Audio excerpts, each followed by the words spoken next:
Nama saya Hasniza binti Khairuddin. Umur saya 56 tahun dan berasal daripada Kuala Lumpur. Hari ini saya nak kongsikan dengan anda semua tentang Haiba, iaitu produk yang banyak membantu saya dalam mengatasi masalah pengambilan gula yang berlebihan.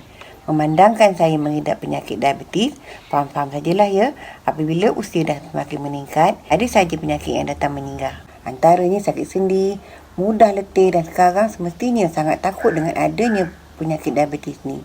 Kadang-kadang tengah kerja tu rasa macam tak sabar nak balik, nak rehat. Ketika saya sedang scrolling timeline di Facebook, saya tertarik dengan satu iklan ini, iaitu apa lagi kalau bukan Haiba. Jadi saya pun ingin mencuba dan grablah satu. Mana tahu boleh mengatasi masalah saya ini.